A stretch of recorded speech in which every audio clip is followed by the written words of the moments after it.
Bonjour et bienvenue, je suis ravie de vous accueillir dans cette vidéo. Aujourd'hui nous allons peindre des citrons et des citronniers. Voilà, j'avais cette image d'inspiration sur mon tableau Pinterest, n'hésitez pas à aller le consulter. Et donc j'avais très envie de peindre des beaux citrons comme vous pouvez en voir sur mon bureau. J'habite en Espagne et en ce moment c'est la saison, ça sent bon le citron partout, regardez-moi ces belles couleurs. Et donc ça m'a donné envie de peindre ces jolis fruits ensoleillés. Et regardez ce beau vert, je vais utiliser le vert anglais de Sennelier pour représenter ce beau vert. Mais en attendant, je vais préparer ma petite palette, donc avec du jaune citron. Le jaune citron, c'est une couleur très fraîche qui est parfaite du coup évidemment pour nos citrons. Je vais rajouter un jaune plus chaud, donc là c'est le jaune Windsor foncé et le fameux vert anglais qui convient parfaitement pour notre peinture.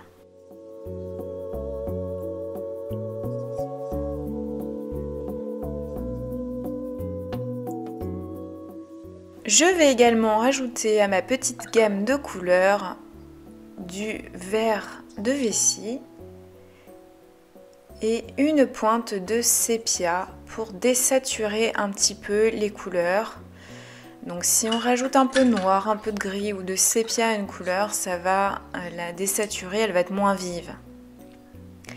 Allez, c'est parti, je vais commencer par peindre des citrons, d'une pour m'échauffer, et aussi tout simplement pour s'amuser. Donc je commence avec du jaune citron, je dessine rapidement le pourtour de mon citron et puis avec un petit peu plus d'eau, hop, je viens peindre l'intérieur du fruit en prenant soin de laisser un petit peu de blanc pour suggérer de la lumière. Avec mon jaune foncé, je viens tapoter sur le pourtour du fruit. Cela permet d'ajouter un petit peu plus de profondeur.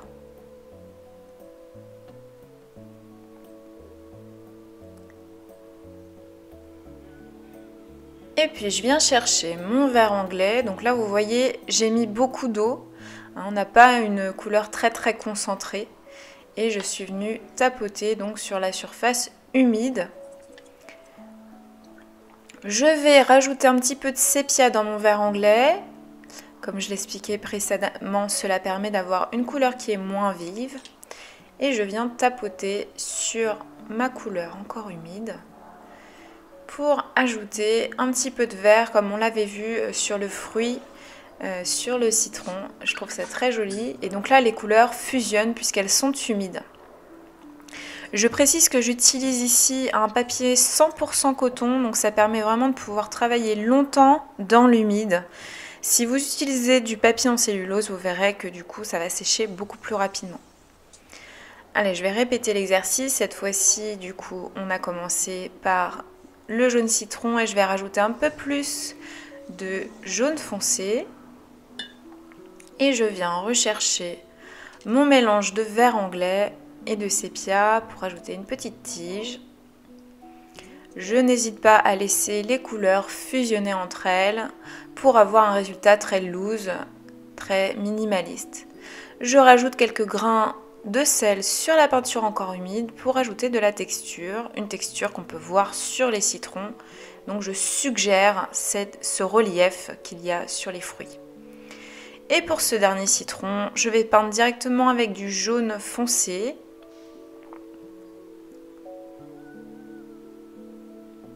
Je prends soin de réserver des blancs, c'est-à-dire de laisser certaines parties blanches.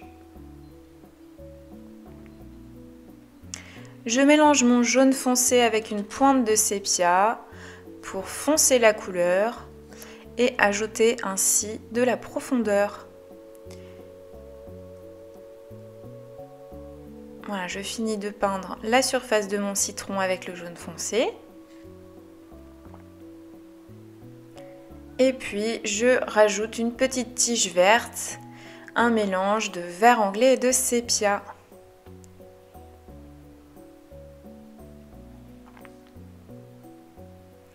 Alors vous allez voir que vous n'aurez évidemment pas exactement le même rendu que moi. C'est tout l'intérêt de l'aquarelle, hein. C'est une peinture qui fait un peu ce qu'elle veut, elle réagit avec l'eau, avec les pigments. Donc surtout amusez-vous, détendez-vous.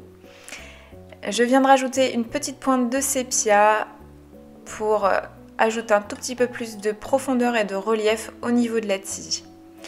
À présent, nous allons peindre un citronnier. On va commencer par un citronnier naturel et puis on passera sur un plus petit citronnier en pot. J'avais vraiment envie de mettre du rose parce que c'est ma couleur préférée et du coup ça me permettait de rajouter du rose sur le pot. Donc je vais commencer par préparer mes couleurs. On va utiliser les mêmes couleurs sauf pour du coup la peinture avec le pot où nous rajouterons du rose opéra. Je vais commencer par peindre le tronc. Ça me permet de placer les éléments et puis du coup aussi de dépasser ma peur de la page blanche parce que c'est toujours un petit peu impressionnant de commencer. Je rajoute un petit peu d'eau en dessous du tronc pour éviter qu'il soit posé là, ça suggère la présence d'un sol. Et avec du sépia ici, beaucoup moins dilué que celui que j'avais utilisé précédemment pour le tronc, je viens rajouter un petit peu plus de relief sur mes branches et sur mon tronc. Avec un mélange de vert anglais et de sépia, je vais commencer à peindre les petites feuilles de mon arbre. Je vais peindre rapidement, je veux que tout reste humide pour que les couleurs fusionnent entre elles. C'est vraiment le style que je préfère, ce style loose et relâché. Voilà, donc si vous aimez avoir un résultat un petit peu plus défini, et bien dans ce cas-là, je vous suggère de laisser sécher les branches et ensuite de venir peindre les citrons. Moi, je veux vraiment avoir un aspect très naturel. Donc là, je rajoute les citrons et vous voyez, les couleurs fusionnent. Donc le vert de mes feuilles vient se mélanger dans les citrons. Pour les citrons, je vais utiliser du jaune citron et du jaune Winsor foncé comme tout à l'heure. Et donc là, vous avez pu me voir utiliser un petit chiffon.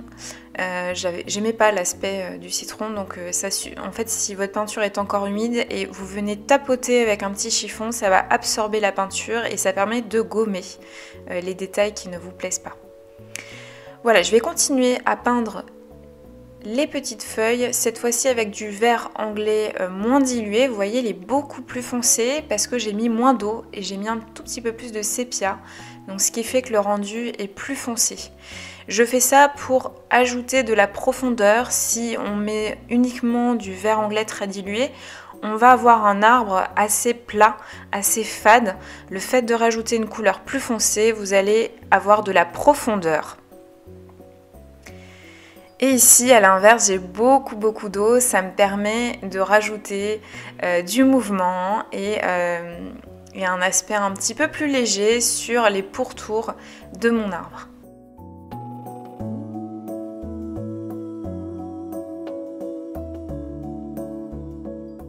N'hésitez pas à rajouter ici et là aussi des petits citrons supplémentaires.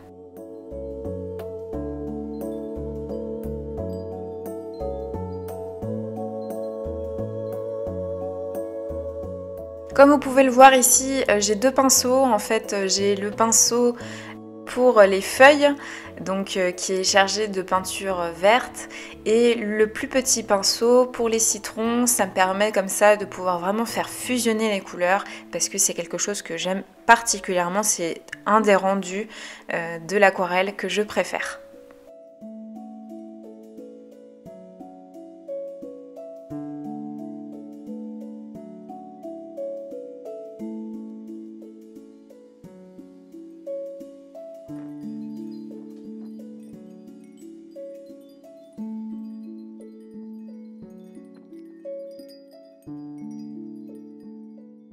À présent, je viens rajouter quelques petites feuilles avec le vert de vessie et une pointe de sépia. Vous voyez, on a un vert qui est beaucoup plus intense. faut rajouter un tout petit peu plus de profondeur et puis des ombres du coup sur mon arbre. Je trouve mon tronc un petit peu plat, donc je vais avec du sépia rajouter un tout petit peu plus de contraste sur le côté gauche de l'arbre. Donc vous pouvez voir que j'ai mis plus d'ombre du côté gauche, je suggère que la lumière vient de la droite. Allez, c'est parti pour le deuxième citronnier. Donc ce qui est bien, c'est que comme on a peint des citrons puis un citronnier, on est vraiment dans le flow, on pense plus à rien et c'est beaucoup plus facile de lâcher prise, de prendre du plaisir à peindre sans trop se poser de questions. J'avais pas prévu de vous partager mon petit échauffement avec les citrons et puis le premier arbre. Et en fait, je me suis dit c'est vraiment trop dommage parce que ils vont pouvoir s'échauffer aussi avec moi et vraiment se détendre. Donc c'est pour ça que finalement, je vous ai partagé l'intégralité de la vidéo.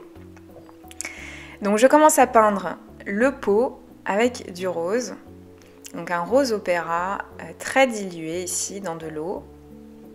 Et hop, je rajoute un petit peu d'eau comme nous l'avions fait précédemment pour le premier citronnier, juste pour avoir une impression de sol.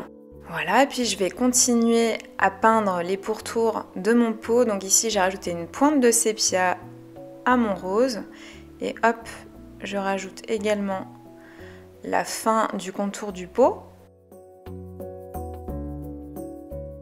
Je vais suggérer un petit peu de terre ou des galets, ou on ne sait pas trop, hein, juste avec des petits pois. C'est vraiment très très simple. Je ne vais pas essayer d'aller dans le détail.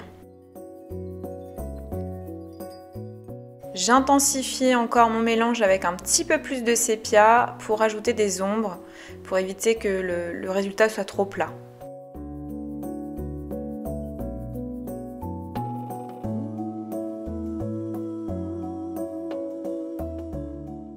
Avec un petit pinceau, je vais venir peindre le tronc de mon citronnier. Donc ici, on est sur un citronnier qui est plus petit, donc le tronc va être beaucoup plus fin. On est sur un citronnier qui va être placé sur une terrasse. Voilà, c'est pas un gros arbre comme celui qu'on a pu peindre précédemment. Je rajoute un petit peu de jaune de Naples sur le côté droit du tronc pour suggérer de la lumière. Et toujours avec cette même couleur, donc un mélange de sépia et de jaune de Naples, je vais peindre des branches et vous voyez les branches sont beaucoup plus fines que celles de notre arbre précédent et c'est normal puisque c'est un arbre de plus petite taille. Au niveau du geste, je fais comme pour le premier arbre, vous voyez je fais danser mon pinceau, je l'appuie plus ou moins sur le papier, j'utilise vraiment la touffe pour peindre les feuilles. Je fais varier aussi la quantité d'eau pour avoir un résultat plus ou moins transparent, ce qui permet de suggérer de la lumière dans mon arbre. Et là, je suis vraiment dans un état de flow, c'est-à-dire que je me pose beaucoup moins de questions que lorsque j'ai commencé à peindre. Je suis vraiment pas dans la recherche d'un résultat parfait. Là, ce que je veux, c'est passer un bon moment, exprimer ma personnalité au travers de l'aquarelle. Je vais pas essayer de représenter exactement ce que j'ai sous les yeux. Hein. L'idée, c'est de m'exprimer sur le papier. Hein. Pour moi, l'art, c'est vraiment ça. C'est pas essayer de reproduire parfaitement une photo, de laisser libre cours à mon imagination. Donc voilà, je vais m'amuser à rajouter les petits citrons en jaune citron et en jaune foncé, toujours pareil, et puis avec des tailles un peu différentes, des inclinaisons aussi différentes. Dans la nature, c'est rarement parfait, donc c'est important voilà, de ne pas avoir une symétrie d'un côté et de l'autre.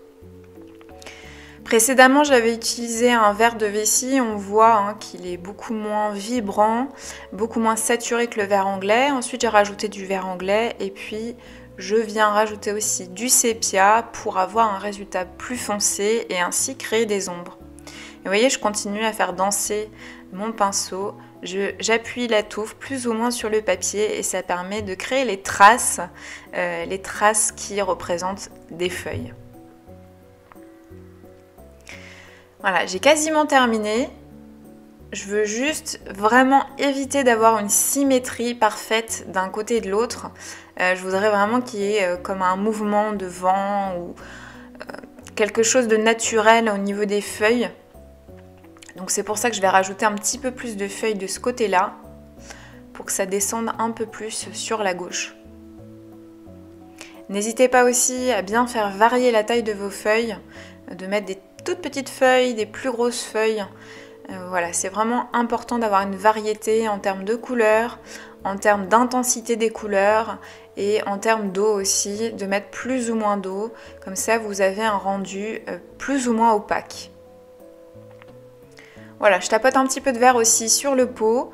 Je trouve que ça crée une harmonie et puis ça suggère des reflets de la lumière toujours. Et ça, c'est vraiment très important pour moi.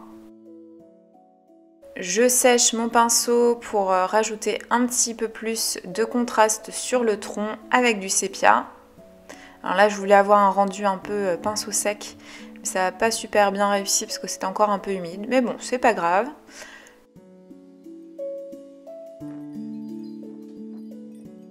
Je vais continuer un petit peu à peindre vers la gauche, comme je vous disais, parce que je voudrais avoir un arbre au rendu plus naturel, donc pas trop symétrique.